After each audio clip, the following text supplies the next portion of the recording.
حاضر. طبعا قبل ما ناخد التليفون الجديد هناخد برضو في نفس القصه مشكله عجيبه الشكل بامانه برضو، يعني خلينا نكون في كل حلقه كده ناخد تقرير وتقرير وطني يقول للناس احنا لازم نبدا نكون صح من جوانا الاول. الحكومه مش هتعمل كل حاجه، واحنا كمواطنين لازم نعمل كل حاجه. الحكومه تساعدنا لكن في النهايه اي سلبيات حاصله في الشارع المصري صدقوني والله بدايتها مننا كمواطنين. في حته منطقه احنا اتكلمنا قبل كده على منطقه المعراج في المعادي، والحمد لله اللواء ياسين طاهر مشكورا تبنى الامر والمشاكل بتتحل، اللي هو نائب محافظ القاهره طبعا زي الاستاذ هشام بيقول لي. لكن النهارده عندنا مشكله المشاكل في محافظه الجيزه وتحديدا في هضبه الاهرام. يقولوا للناس ابنوا 5 ادوار والناس تبني 7 ادوار، يروحوا يهدوا الدورين وبعدين يحصل مشاكل عجيبه وغريبه.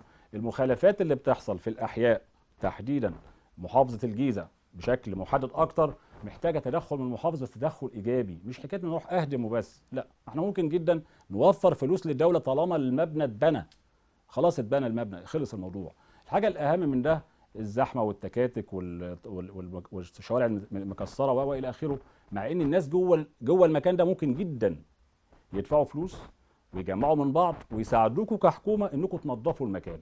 تعالوا نشوف هضبه الاهرام بشكل سريع. احنا عملنا فيها جوله والتقينا باحد المسؤولين هناك، الحاج علي، وراجل محترم جدا جدا جزاه الله كل خير، لانه قد كده بيحب البلد وقد كده كمان مؤمن بان اللي جاي احسن رغم كل حاجه بتحصل، لكن هو مقتنع ان اللي جاي احسن. وبعد الفقره هلتقي انا وحضراتكم مع حدث انا بعتبره بامانه حدث فريد من نوعه، مؤكد هنستفيد منه رغم غرابته الشديده جدا. ايه هو؟ هنعرف بعد الفقره.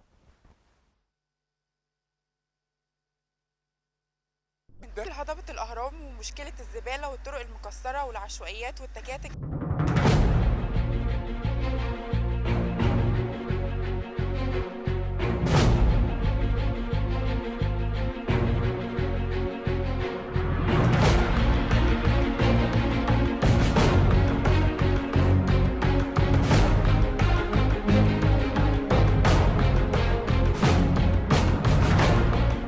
ايه أهم مشاكل الهضبة؟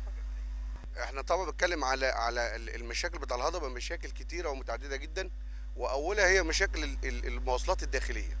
هو دلوقتي في التوك توك ده موجود عامل مشاكل كتيره جدا، لان اصلا اللي بيسوق التوك توك ده اصلا عيال صغيره، العيل لا يتعدى ال 12 11 سنه. واحنا طبعا بنتكلم على ان يبقى في جوه الهضبه وسيله نقل محترمه للناس اللي جوه. طب ايه المشاكل التانية غير التكاتك؟ الطرق المكسره، هو اصلا الجمعيه كانت المفروض عامله حاجه اسمها اعاده الشيء لاصله، ودي اصلا يعني المفروض ياخدوا فيها، يعني يبقى فيها سرعه شويه، لان بصراحه احنا بنعاني من العمليه دي من فتره طويله جدا، وبدات الشوارع كلها تتكسر وتتبهدل. زائد على ان البوابات ناس داخله ناس خارجه، مفيش اي حد بيقول انتوا رايحين ولا جايين منين. مشكلة القمامة حضرتك. ومشكله القمامه هم عاملين حاليا دلوقتي جزء بسيط من براميل جنب العمارات كده، ولكن دي مش حل كافي، لان الشوارع كلها تراب كلها زباله، والناس بترمي برضو في الشوارع زباله وترمي تراب وترمي حاجات.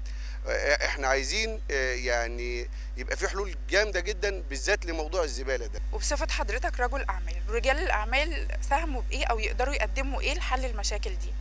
والله دور رجال الاعمال، اذا كان على رجال الاعمال المفروض عليهم دور كبير جدا، لان يعني مش ممكن الحكومه هتحل كل حاجه.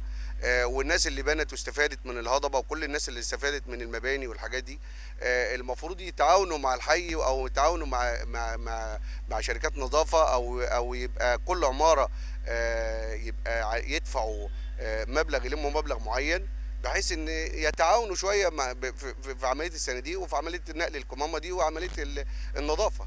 وبالنسبه لمشكله التكاتك دي مشكله ازليه، مشكله عايزه تتحل فعلا، لان طبعا كل الناس عندهم اولاد، ما فيش حد يعني مش كل الناس عندهم عربيات، ناس بعيال صغيره وبنات بتنزل تاخد دروس في خارج الهضبه، والعيال دي لا يؤتمن عليها بتاع التكاتك دي ان هم يعني الولاد دول يركبوا معاهم.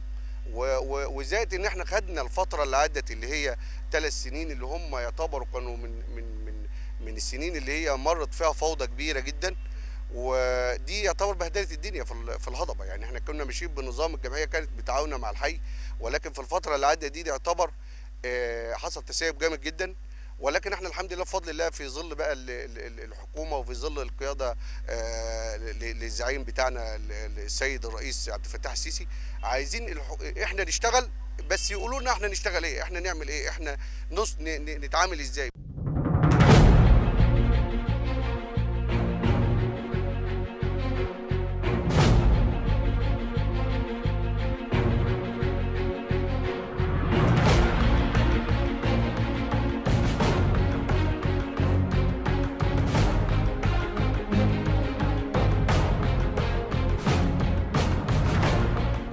لو حبيت تخاطب الحكومة والمسؤولين ورئيس الوزراء تحب تقول له ايه؟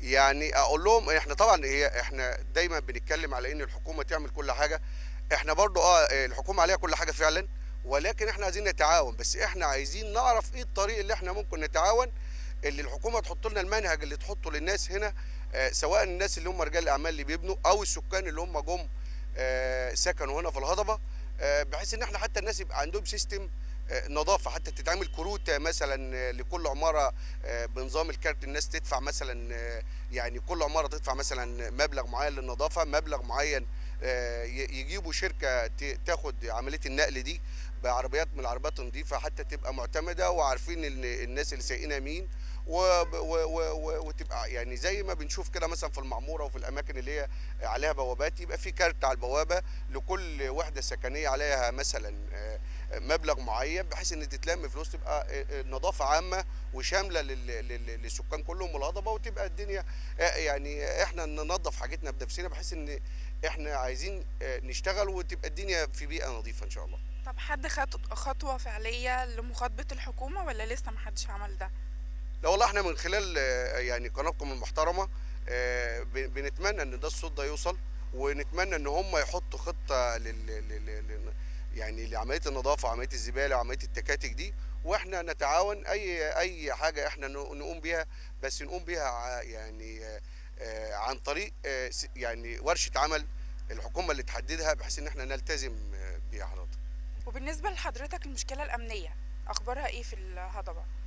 لا هو المشكله الامنيه صراحه احنا يعني نقدر نقول انها كانت تكون معدومه، يعني ان الامن هنا متواجد بنسبه كويسه، وهم كانوا عاملين عربيات دوريه احنا بنحسها بالليل واحنا موجودين، دي شغاله بصفه مستمره، وحتى اثناء الثوره واثناء الانفلات كانت البوابات مؤمنه تامين تمام، وحاليا دلوقتي فعلا احنا مش حاسين ان يعني ان في مشكله امنيه ولا حاجه، هي المشكله مشكله نظافه ومشكله رصف الطرق ومشكله حل، لكن المشكله الامنيه دي انا يعني شايف بصراحه للامانه برضو ان هي مشكله مش موجوده، انا مش شايفها في الهضبه، ما بسمعش عن حاجه في الهضبه يعني حد بيشتكي منها ولا حاجه، وفعلا في عربات دوريه بالليل عرض مستمر شغاله، ودي يعتبر احنا يعني دي لمسينها وشايفينها فعلا حقيقي يعني. وبصفتك رجل أعمال كلمنا عن تجربتك الشخصية وأهم إنجازاتك في الهضبة. والله انا تجربتي الشخصيه احنا اصلا من الجيل اللي هو يعني اللي كافح، يعني اللي هو كافح، ويعتبر احنا يعني من الناس اللي ما اعتمدناش الا على الله سبحانه وتعالى وعلى انفسنا، وفضل الله الحمد لله ربنا يعني كرمنا واحنا يعني يعلم ربنا ان احنا يعني بنتقي الله في شغلنا، فربنا سبحانه وتعالى يعني اكرمنا، ويعتبر احنا من الناس اللي بدأوا حياتهم يعني من الصفر، ولكن فضل الله ربنا سبحانه وتعالى يعني انعم علينا واحنا شغالين، ولما احنا بنشتغل في عماره ولا في مشروع ولا في اي حاجه، حتى المستثمرين اللي هم يعتبروا احنا نقول على نفسنا يعني من صغار المستثمرين مش من كبار المستثمرين، بنفتح مجال عمل لكميه كبيره جدا من الناس بتشتغل بفضل الله معانا، واحنا طبعا يعني يعني نشكر ربنا على كل اللي ربنا اداهولنا يعني ان شاء الله.